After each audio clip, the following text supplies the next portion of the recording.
कलयुग का मतलब ही कली मतलब कलह, लड़ाई झगड़ा सबसे ज्यादा या तो जुआड़ियों के बीच में होता है या शराबियों के बीच। ये शराब पीने वाला क्या करता है, अपनी माँ की आरती थोड़ी उतारता है, माँ को गालियां देता है। पत्नी का आदर थोड़ी करता है, पत्नी के मंगलसूत्र को बेच देता है। हाँ या ना? बच्चों को पढ़ाता लिखाता थोड़ी है, बच्चों की कॉपी किताब बेच के भी पी जाता है। अभी कल मुझे एक दादी अम्मा मिल गई, 2 बच्चे लिए थी, एक लड़की थी एक लड़का था। बोले महाराज हमारा बेटा है, ये छोटे छोटे बच्चे हैं, इनकी माँ तो बचपन में गुजर गई। अब जो इन बच्चों का बाप है वो शराब पीता है और उसने इन दोनों अपने छोटे छोटे बच्चों को मारा, और मैं उसकी माँ हूँ तो मुझे भी मार कर निकाल दिया। घर में किसी को रहने नहीं देता। इन बच्चों का भविष्य क्या? बोली हम लोग तीनों लोग आत्महत्या करने निकले हैं।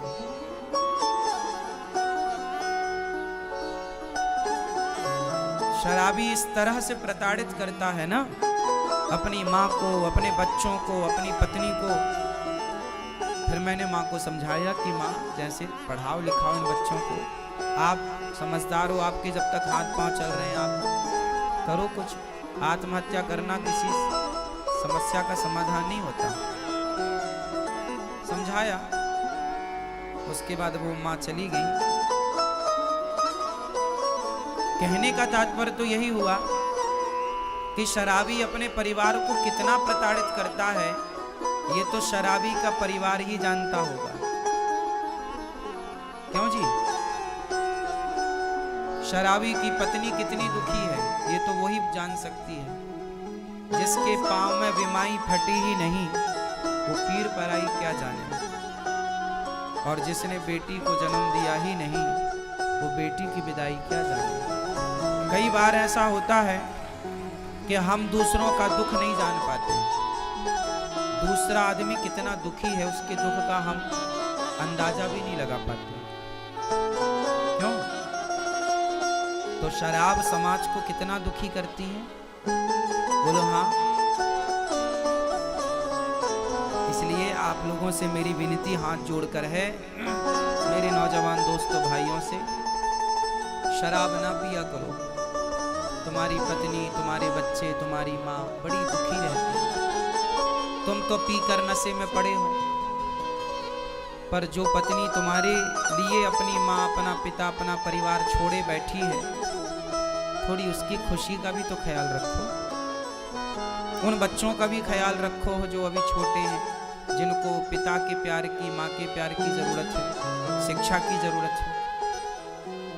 एक शराबी हो जाए ना घर में तो पूरा परिवार प्रभावित होता है उस एक के कारण। बोलो हाँ। शराब बहुत भयंकर होती है, इसलिए शराब पीना चाहिए क्या? शराब अच्छी हो, यदि आपके हिसाब से शराब अच्छी है तो फिर अपने बच्चों को भी पिलाना। और शराब बुरी है तो हाथ जोड़ के कहता हूं आप कभी मत पीना, क्योंकि ये सब बर्बाद कर देती है। शराब सब कुछ बर्बाद कर देती है। आप कितने लोग इस बात के गवाह हैं कि शराब पीकर बर्बाद हो जाता है व्यक्ति? कितने लोग? हाथ उठा।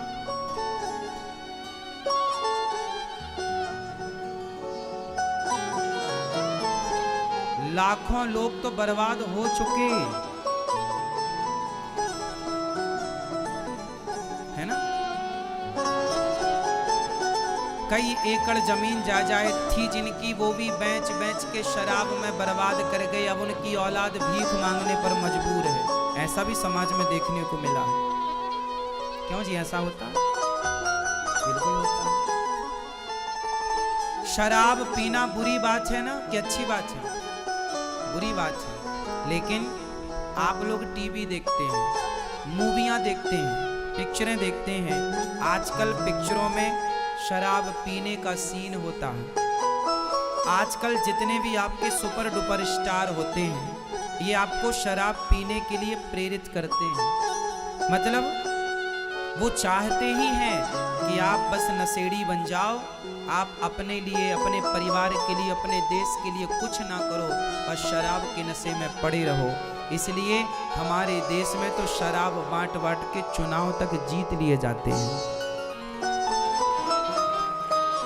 जिस नेताजी ने ज्यादा शराब पिलाई उस नेताजी को ज्यादा वोट मिलेंगे।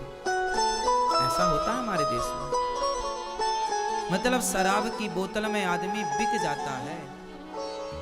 शराब की गुलामी देख रहे हो आप। वो कुछ नहीं बोलती शराब, लेकिन आदमी को खरीदने की ताकत शराब में है। इस तरह आदमी नशेड़ी है। और सोचिए कि जो व्यक्ति इस तरह से गुलाम होगा तो अंग्रेजों की गुलामी और शराब की गुलामी, इन दोनों में खतरनाक कौन सी है? इसलिए आप किसी के गुलाम क्यों बने? क्यों अपना बोतल भर शराब में अपना विवेक, अपनी बुद्धि नष्ट करें? क्यों नहीं अपने विवेक से काम लेते आप लोग? हमारे देश में गरीबी का सबसे बड़ा कारण शराब है। मैं इसका बहुत बड़ा गणित समझा सकता हूं आपको। समझो, एक आदमी दिन में, एक मजदूर की बात करो आप, एक मजदूर दिन में 250-300 रुपए कमाता है या 400 रुपए कमाता है। 400 रुपए कमाता है जिसमें कि वो 100-150 रुपए की शराब पी लेता है। हाँ या ना? दिन भर काम करेगा, शाम को 300 रुपए या 400 रुपए मिलेगा तो घर जाने के पहले एक बोतल वो शराब पी लेता है और घर जाता है तो शराब के नशे में जाता है। सबकी बात नहीं कर रहा हूं मैं, कुछ लोगों की। अब उसको 100 रुपए की शराब यदि रोज पीता है तो महीने के 3000 हुए कि नहीं? क्यों जी, हो गए क्या? गणित सही है हमारी? 30 दिन का कितना हुआ? 3000 हो गए क्या? हो गए। अब बताओ कि जो 3000 रुपए वो शराब में खर्च कर रहा है महीने में, 3000 वो अच्छे स्कूल को देता तो उसका बच्चा अच्छी शिक्षा प्राप्त कर पाता। उसके बच्चे को मजदूरी ना करनी पड़ती। वो मजदूर है, चलो कोई बात नहीं, पर अपने बच्चों को तो पढ़ा लिखा कर इतना योग्य बनाओ कि उन्हें किसी के द्वार पर हाथ ना फैलाना पड़े। तो खुद भी मजदूरी करता है और फिर शराब पी करके पैसे बर्बाद करता है, बीमार पड़ जाता है तो फिर बच्चों से कहता अब तुम कमा कर लाओ। तो बच्चों को आपने ना पढ़ाया ना योग्य बनाया तो फिर वो मजदूरी ही करेंगे। तो उनके बच्चे फिर मजदूरी करने के लिए मजबूर होते हैं। फिर उनके साथ धीरे धीरे जब बाप शराब पी के ऐसा हुआ तो उनके बच्चे भी फिर वो सोचते हैं हम भी शराब पिएं। इसलिए हमारे देश में गरीबी की जड़, यदि हर पिता पैसे कमाकर, मजदूर भी पैसे कमाकर यदि उसे सही जगह पर खर्च करे, अपने बच्चों की पढ़ाई लिखाई में, अपने लिए घर बनाए, अपनी ज़रूरतें पूरी करे और 2 पैसा बचा के अपने भविष्य के लिए रखे, तो बताओ गरीबी समाप्त हो जाएगी? उसकी होगी। भारत के प्रत्येक व्यक्ति की गरीबी जब मिटेगी तब भारत देश की गरीबी मिट जाएगी। और इसके लिए आपको विचारवान होना पड़ेगा, पैसे का सदुपयोग करना पड़ेगा। शराब, आज बड़ी बड़ी पिक्चर बनाने वाले सुपर डुपर स्टार वो आपको शराबी बना रहे हैं। हमारे देश का दुर्भाग्य बताएं क्या है? दुर्भाग्य ये है मेरी माँ कि आज यहाँ पर कोई अच्छी बात आपको बताए, आपके बच्चों को सही राह बताए तो आप उसे कहते हैं कि ये ठग रहे हैं, लूट रहे हैं। और आपको कोई गलत बात बताए तो आप उनकी जय जयकार करते हुए उन्हें सुपर डुपर स्टार बना रहे हैं। अब देखो ना, आपके कितने सुपर डुपर स्टार ऐसे हैं जो गुटखे का प्रचार करते हैं, जो शराब का प्रचार करते हैं, जो जुए का प्रचार करते हैं, जंगली रमी ऐप डाउनलोड करा रहे हैं कि नहीं? वो जुए का प्रचार कर रहे हैं। कौन? आपके सुपर डुपर स्टार जो पिक्चर बनाने वाले लोग हैं। हाँ या ना? जुए का प्रचार कर रहे हैं। मैं किस किस का नाम लूं? नाम सबके पता है पर क्या बताना, आप समझ लो। जुए का प्रचार सुपर डुपर स्टार करते हैं, मतलब वो क्या चाहते हैं कि आपके बच्चे जुआ खेलें। वो शराब का प्रचार करते हैं सुपर डुपर स्टार लोग। पिक्चर क्या बनाते हैं? मुझे पीने का शौक नहीं, पीता हूं गम भुलाने को। इससे तो आदमी शराबी बनेगा कि भाई गम किसके पास नहीं। तो अच्छा खासा आदमी, आजकल तो स्त्रियां भी पीने लग गई क्योंकि वो भी गम में है। वो गाना सुन ली कि मुझे पीने का शौक थोड़ी था, वो तो गम भुलाने को पी रही हूं। तो आज तो स्त्रियां भी, कुछ स्त्रियां भी शराब की दुकान में खड़ी नजर आ रही हैं क्योंकि उनको भी तो गम है। जीना अगर जरूरी है तो पीना बहुत जरूरी है, ऐसे गाने हैं। माना जी कसूर हुआ, मैं नशे में चूर हुआ, मुझको होश में ना लाना, क्योंकि जीना अगर जरूरी है तो। ये गाने बना रहे हैं। इससे इन बच्चों में क्या, अब ये छोटा बच्चा गाना सुनने लग जाए, मुझे पीने का शौक नहीं, पीता हूं, तो वो पूछेगा ना क्या पीने का शौक नहीं है, ये कौन से क्या पीने की बात कर रहा है। वो बच्चों को तो क्लिक करेगी ना बात, थोड़ा होश आएगा तो वो भी फॉलो करेंगे कि हम भी पिए। तो आज के सुपर डुपर स्टार क्या कह रहे हैं? दाने दाने में केसर का दम। आपके बच्चों को क्या कहा जा रहा? दाने दाने में केसर का दम। इससे क्या होगा?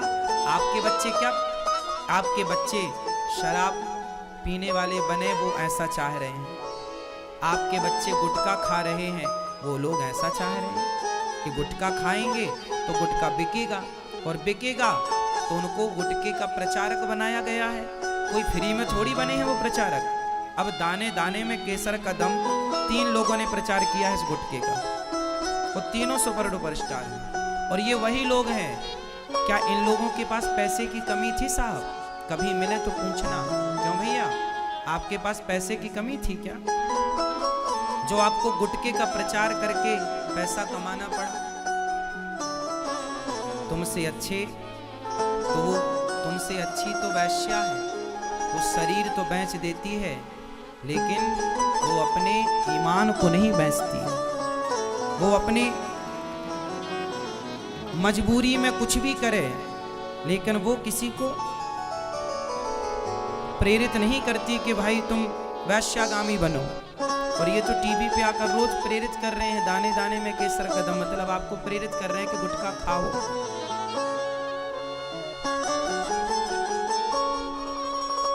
गुटखा खाओ ऐसा बोल रहे हैं। इसलिए गुटखा, इन लोगों के पास पैसे की कमी नहीं है। गुटखे के प्रचार में इन्हें 5-5, 10-10 करोड़ रुपए मिले होंगे या 50 करोड़ भी मिले होंगे, मुझे आइडिया नहीं है। लेकिन पैसों के लिए अपना ईमान बेच देना सही है? कोई मुझे 5000 करोड़ दे, कहे अनिरुद्धाचार्य जी आप इस गुटखे का प्रचार करिए, 1 लाख करोड़ नहीं साहब, पूरी दुनिया की दौलत देगा तो भी मैं अपने अनुयायियों को, भक्तों को गलत राह नहीं बता सकता। ये मेरे धर्म के विपरीत है, खिलाफ है। कोई आप पर विश्वास करता है तो क्या आप उसको गलत राह बताएंगे? बोलो बोलो हाँ या ना।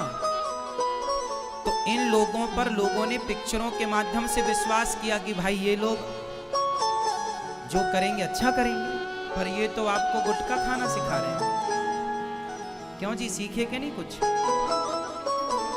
खाने भी लगे हैं। आज 100 में से 95 बच्चे गुटखा खाते हैं, छोटे छोटे बच्चे गुटखा खाते हैं। बोलो हाँ, छोटे छोटे बच्चे। और गुटखा खाने वालों के साथ ऐसी स्थिति है कि आप उनके सामने बैठ जाएं तो आधा तो आपका मुंह भिड़ा देते हैं, छपेड़ देते हैं गुटखे से। जब वो बात करते हैं ना तो उनके अंदर की सुपारी निकल के आपके मुंह में चिपकती है। ध्यान से देखा कि नहीं? इसलिए गुटखा खाने वालों से ना उचित दूरी बना के बात किया करिए, नहीं वो उनके अंदर का गुटखा आपके अंदर आ जाएगा। हाँ या ना? सही कि गलत है?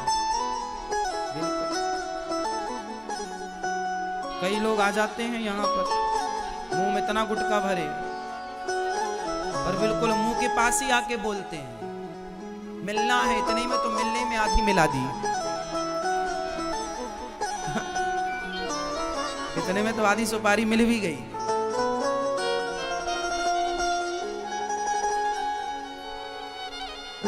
है ना? हमें तो गुटखा उटखा खाने वालों से डर लगता है, थोड़ा उचित दूरी से बात हो, इतनी दूरी कि उनके मुंह से सुपारी जो निकले बीच में ही गिर जाए, यहां तक ना आ पाए, इतनी दूरी मेंटेन करना पड़ती है। और गुटखा उटखा खाने वाले ना वो धीरे से बोलते हैं क्योंकि उनका अमृत टपक ना जाए नीचे, इसलिए वो फिर पास में आके बात करते हैं, है ना? वो नीचे मुंह करके बात नहीं कर सकते, ऐसे भरा है ना, ऐसे बात करेंगे नीचे में तो टपक सकता है, कुछ अंश गिर जाएगा, हानि हो जाएगी, क्षति हो जाएगी कुछ हिस्से की। क्यों? और महापुरुषों के दांत बिल्कुल काले पाए जाते हैं, दांत देखिए आप, बिल्कुल काले या फिर लाल। कितनी दुर्दशा कर रखी है अपने मुंह की, भगवान ने कितना बढ़िया मुंह दिया है।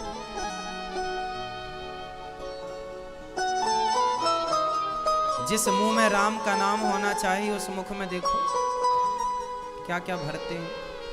तो आप सावधान रहिए उन सुपर डुपर स्टारों से जो आपके घर में घुसकर आपकी संतानों को गलत राह, अब जो गलत दिखा रहे हैं आप उन्हें सुपर डुपर स्टार कहते हैं, और हम जैसे लोग आपको सही राह बताएं तो लोग संतों को उंगली उठाते हुए कहते हैं ये बाबा लोग तो पाखंडी हैं, ढोंगी हैं, ये है।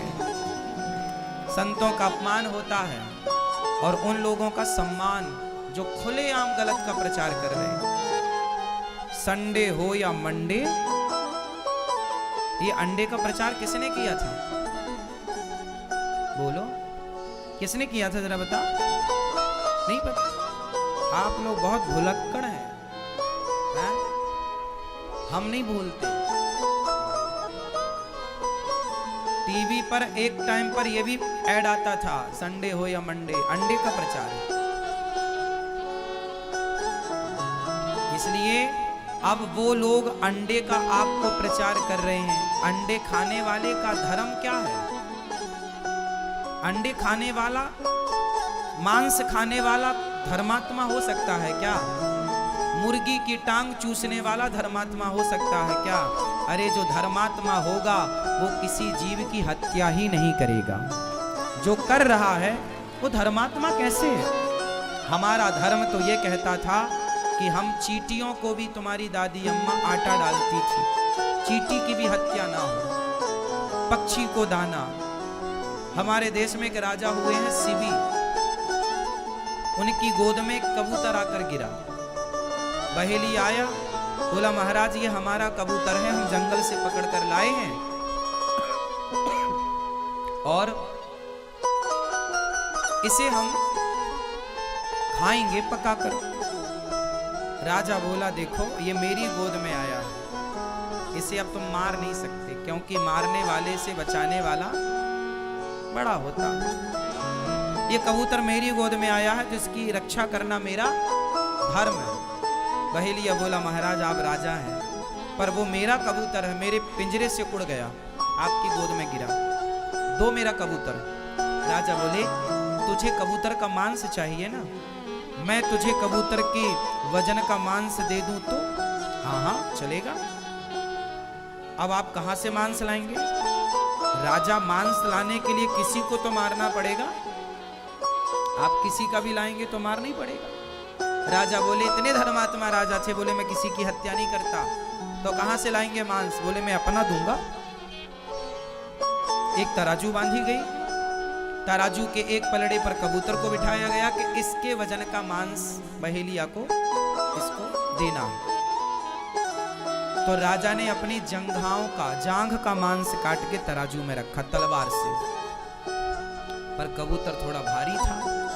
दूसरी जांघ का मांस रखा, पता नहीं कबूतर कैसा मायावी था, फिर भी वजन कबूतर का ज्यादा, बराबर नहीं हुआ। सारी सभा लगी है, सारी दुनिया देवता देख रहे हैं कि वाह ऐसा राजा कि कबूतर के प्राणों की रक्षा के लिए अपने शरीर का मांस चढ़ाए जा रहा है। राजा ने अपनी छाती का मांस काट करके रखा तलवार से, फिर भी उसका वजन ज्यादा। राजा ने अपना एक पांव काट दिया, पूरा पांव रखा, फिर भी कबूतर का वजन ज्यादा। दूसरा पांव रख दिया, अब देखिए एक राजा अपने पांव काट दिया एक कबूतर के प्राणों के। ये वो देश है। अंत में फिर भी कबूतर भारी, तो राजा ने अपनी गर्दन काटनी स्टार्ट की, तलवार अपनी गर्दन पर रखी और काटना चाहा, तब कबूतर से भगवान प्रकट हो गए। बस राजन, बस मैं तुम्हारी परीक्षा लेने के लिए कबूतर के रूप में आया। धन्य है तुम जैसे राजा, तुम जैसे दानी राजा, जिन्होंने एक पक्षी की रक्षा के लिए अपने आप को चढ़ा दिया। ऐसा देश है हम भारतीयों का कि हम किसी की हत्या करना ठीक नहीं समझते। क्यों जी? किसी को मारना, हम तो दुश्मन को मारना ठीक नहीं समझते।